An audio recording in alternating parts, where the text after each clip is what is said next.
Hello, my name is James and I'm the Mayor of JamessTown. This week, Epic Games have given me a little break with only having a single game for players to pick up. Not so good for everyone else, but it allows me to be a little more selfish with my time for the week. Anyways, let's do a quick breakdown on the rating system and then I shall make a start on this week's review. For those that haven't been around for my weekly reviews yet, I work off of a traffic light system of red, yellow and green, although this may be updated in the future.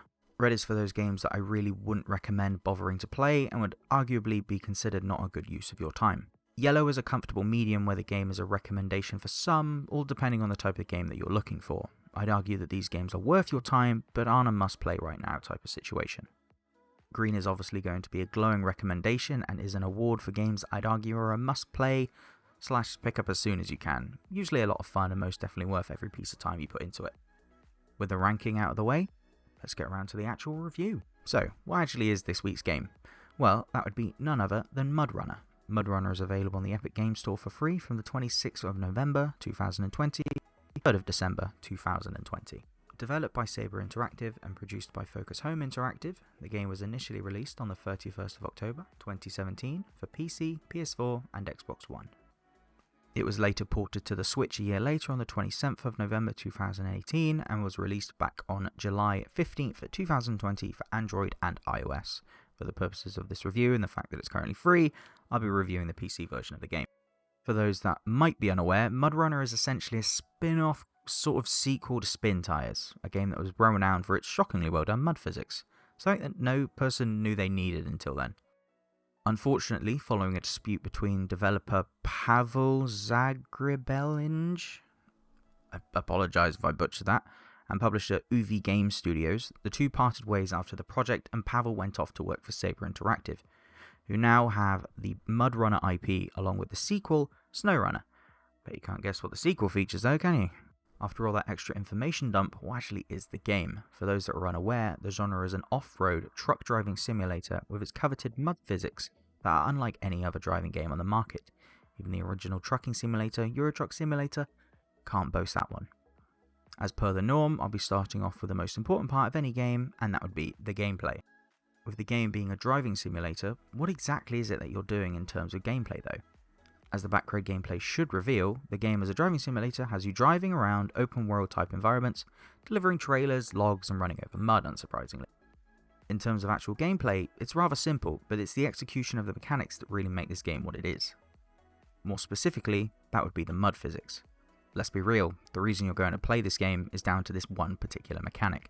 You're going to want to bring your various trucks, exploring the map, and quite literally playing around in the mud. Unsurprisingly, these physics are really well done. As you drive around the damp, mud-ridden environment, you are slowly going to get your tyres completely stuck in the bog, and it ain't going to be easy to get them back out. Through the use of a winch and a four-wheel drive, you may just be able to drag yourself out of the mud, although sometimes a bit of brute force manages to do the job, although that usually isn't the best course of action with these physics. Instead, at the press of a button, you can activate four-wheel drive to try and help get yourself out of any sticky situation you may come across, and typically, it will do the job. On the rough occasion where that won't work, you can attach your winch to a nearby tree to try and hoist yourself back out of the mud. This can really keep you from just abandoning your truck there and then, and restarting from the beginning out of pure frustration.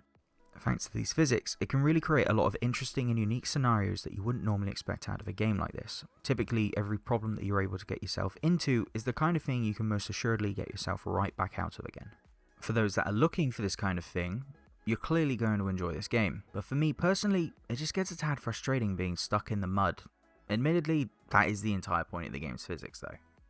Outside of the actual physics themselves, what actually is there to do? Well, there are two separate modes you can enjoy, with their own respective difficulties on top of multiplayer as well. First of all is the regular game mode, that has you exploring an open area with your free trucks, of which you can trade out at any point for a different truck once you've found one. Each truck has their own strengths and weaknesses, but you're not required to swap them out if you don't feel like it. Everyone can have their own preferences, and leave it at that. There are multiple maps for you to drive around in, each with their own unique environment to stop the game from being too tiresome. On these maps, you can look around to locate where exactly it is you need to drive to. After all, you need to pick up some logs and deliver it to the nearby lumber mill, which is easier said than done. Depending on how you outfit your truck, such as with a trailer to carry more fuel or logs, is going to result in a more difficult traversal, knowing that you could get stuck at any point. It does end up being kind of a risk versus reward kind of thing. If you have the trailer, you can carry more logs, so you have to do less treks. But obviously, with more weight on you, there's a lot more chance of you getting stuck in the mud. Going back to the maps, to keep things interesting, the maps themselves have watchtowers spread throughout them, which will reveal a significant part of the map. You don't have to find them, but it gives you a reason to go off and drive around for a bit, reveal the best route for your new lumber run, and then you can go from there. On top of this regular mode, there are two wonderful difficulties to choose from. The first is a more casual setting that means damage doesn't do much, loading your truck is rather easy, fuel consumption is lower, and you can also skip through nighttime. Overall, it's just a lot more forgiving for the player. On the flip side, however, hardcore is completely the opposite. Fuel consumption is harsher, steering on hard surfaces can result in damage to your vehicle, and you will have to manually load up your truck yourself. This difficulty is designed for those that want a rather realistic simulator experience, and the game does this quite well. Beside the regular game mode, there are also challenges that teach you more about the complexities of the game that the tutorial simply doesn't cover. There's no exploration, you simply have to follow the on-screen instructions, and depending on whether you choose to do the bonus objectives or not, will determine your score at the end of it, unlocking even more challenges to play and enjoy.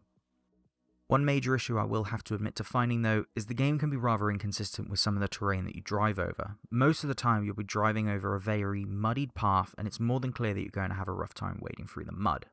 Yet there were several times where I would drive over a stretch of grassland that would quickly sink me into the dirt. Then a few moments later, still driving along the same textured bit of ground, I'd be driving at 4th or 5th gear until suddenly going into the mud again.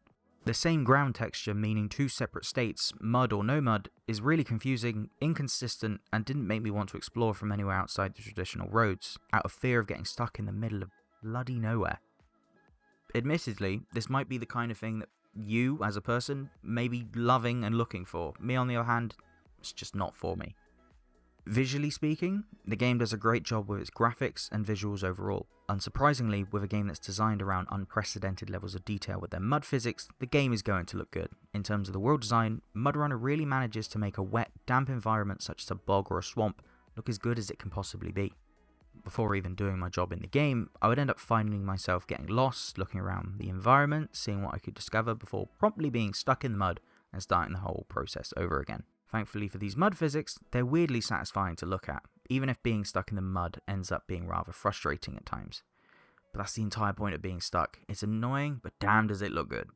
In terms of the story, I can keep this short and sweet. There simply isn't one. In MudRunner, you're simply a dude in a truck, driving from point A to point B, ensuring both your vehicle and cargo make it there in one piece. You won't be finding any story with this one. Now that we move on to the sound, the game really helps demonstrate just how well polished MudRunner is as a simulator-esque title. All of the trucks in the game sound meaty, realistic, and like the absolute powerhouses that they absolutely are. I'm not sure I can describe just how good the trucks sound, so here's a small idea of what they're like.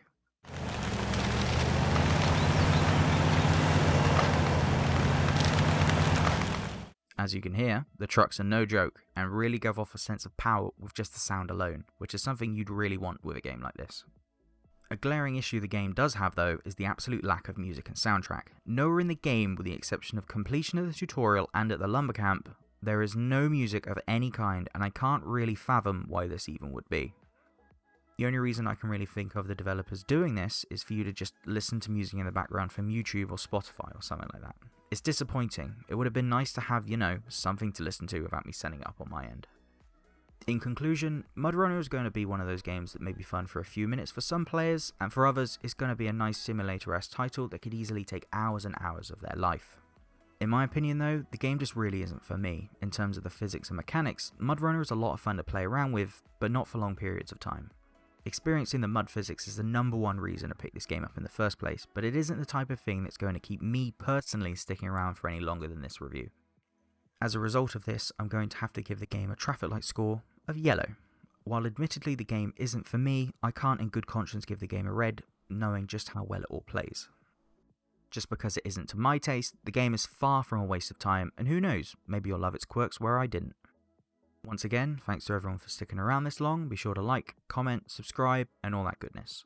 Next week we've got an indie classic to enjoy in the form of Cave Story, so be sure to tune in for that one. Until then though, I have been James, the Mayor of Jamestown, and once more, I'm signing off. Goodbye.